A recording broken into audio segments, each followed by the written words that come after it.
কাৰ কাষত আপুনি থিয় হ'লে আনে আপোনাৰ শলাগ ল'ব, কাৰ কাষত থিয় হ'লে আপোনাৰ হাইট মিলে সেইটো ইম্পৰ্টেণ্ট নহয়। কিন্তু কাৰ লগত থাকিলে আপুনি মুক্ত মনে থাকিব পাৰে, হাঁহি ধেমালি কৰি থাকিব পাৰে, যাৰ আগত আপুনি সদায় মেচ্যুৰ হৈ থাকিবলগীয়া নহয়, দুষ্টামি বা পাগলামি কৰিলে গালি শুনিব লগা নহয় বা অপমানিত হ'ব লগা নহয়, সেইটোহে আচলতে বেছি ইম্পৰ্টেণ্ট। আৰু আমাৰ জীৱনৰ বাবে সেইটো আটাইতকৈ বেছি প্ৰয়োজনীয় হোৱা উচিত। আপোনজনৰ ওচৰত কেতিয়াও ব্যস্ততা দেখুৱাব নালাগে, কেতিয়াও আপোনজনক আওকাণ কৰা উচিত নহয়।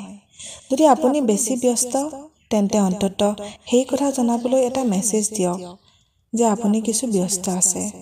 যদি আপুনি আওকাণ কৰি আপোনগৰাকীৰ ফোনটো বাৰে বাৰে কাটি দিছে, মেছেজৰ উত্তৰো নিদিয়ে, তেতিয়া আপোনাৰ সংগীগৰাকীৰ বহুত কষ্ট হয়। কাৰণ আপোন মানুহগৰাকীয়ে গোটেই দিনটো আপোনাৰ পৰা ফোন বা মেছেজৰ বাবে অপেক্ষা কৰি থাকে। এই কথা আমি বুজিবলৈ শিকা উচিত। এটা কথা সদায় মনত ৰাখিব যে ব্যস্ত শব্দটো আপোনজনৰ লগত মিলি নাযায়। ভালপোৱা মোৰ বা আপোনাৰ বাবে কেতিয়াও জোৰে যাচি দিয়া কোনো অনুভৱ নহয়। ভালপোৱা মানে হ'ব লাগে নিৰপেক্ষ স্বাধীনতা, এটা চঞ্চল আৰু নিৰ্ভৰযোগ্য জীৱন, আৰু এজন মানুহৰ সৈতে এটা সুন্দৰ সম্পৰ্ক। মনত দ্বিধা অনিশ্চয়তাৰে কেতিয়াও ভালপোৱা দিয়া উচিত নহয়। ভালপোৱা মানে হোৱা উচিত যেতিয়াই কাষত বিচাৰে তেতিয়াই কাষত পোৱাৰ নিশ্চয়তা। ভালপোৱা মানে হ'ব লাগে এনে এখন সংসাৰ য'ত শান্তি থাকে। ভালপোৱাত থাকিব লাগে এনে এজন সংগী যিজনৰ চকুত আপুনি বিচাৰি পায় আপোনাৰ বাবে আগ্ৰহ, আকৰ্ষণ, মৰম আৰু কান্দোন। ভালপোৱা মানে হ'ব লাগে অস্তিত্বৰ আশ্ৰয়, জীৱনৰ আশ্বাস। মানুহক যিমান পাৰে উপকৃত কৰিবলৈ চেষ্টা কৰক, যদি নহয় অন্ততঃ যত্ন লওক যাতে আপোনাৰ কাৰণে মানুহৰ কোনো শাস্তি নহয় বা কোনো ক্ষতি নহয়। বয়োজ্যেষ্ঠসকলৰ লগত সন্মানেৰে আৰু ল'ৰা ছোৱালীৰ লগত মৰমেৰে কথা পাতিবলৈ শিকক। অযথা তৰ্ক বিতৰ্ক, অপ্ৰয়োজনীয় কথা বতৰা বা বিশৃংখল পৰিৱেশৰ পৰা নিজকে আঁতৰাই ৰাখিবলৈ চেষ্টা কৰক। সদায় নিজৰ আচৰণৰ প্ৰতি সচেতন হওক যাতে আপোনাৰ কাৰণে কাৰো কোনো ক্ষতি নহয়, আপোনাৰ পৰা কাৰো মনত আঘাত নালাগে। মানুহ সদায় একেধৰণে নাথাকে, হাজাৰ চেষ্টা কৰিলেও একেধৰণেৰে থকাৰ সম্ভৱ নহয়, কাৰণ তেওঁৰ চৌপাশৰ পৰিস্থিতিয়ে তেওঁক বদলাই দিয়ে। আজিলৈকে যিজনে আপোনাক অগাধভাৱে ভাল পায়, কেতিয়াবা হয়তো সেইজনে আপোনাক ঘিণ কৰিব পাৰে। আজিলৈকে যিজনে আপোনাৰ কাষত থাকিম বুলি প্ৰতিশ্ৰুতি দি আহিছে, কেতিয়াবা সেইজনৰ মনত আপোনাৰ প্ৰতি আগৰ দৰে অনুভৱ নাথাকিবও পাৰে। এইবোৰ অস্বাভাৱিক একো নহয়। সেয়ে যিজনে আপোনাৰ সৈতে বৰ্তমান সময়ত আছে সেই মুহূৰ্তটোক উপভোগ কৰক। হ'ব পাৰে আপুনি সেই ব্যক্তিৰ সেই বিশেষ ৰূপটো শেষবাৰলৈ দেখিছে, হ'ব পাৰে তাৰ পিছত তেওঁ কেতিয়াও আগৰ দৰে নাথাকিব।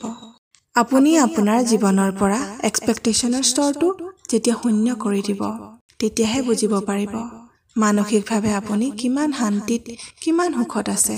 যেতিয়া কাৰোবাক হেৰুৱাৰ ভয় নাথাকে, কোনো ব্যক্তিক পাবলৈ আকাংক্ষা নাথাকে, বা কোনোবাই আপোনাৰ বাবে কিবা কৰিবই লাগিব এই ধৰণৰ আশা নাথাকে, সেই মানসিক স্তৰটোৱে আপোনাক জীৱনৰ আটাইতকৈ সুখী মানুহৰ তালিকাত লৈ যাব।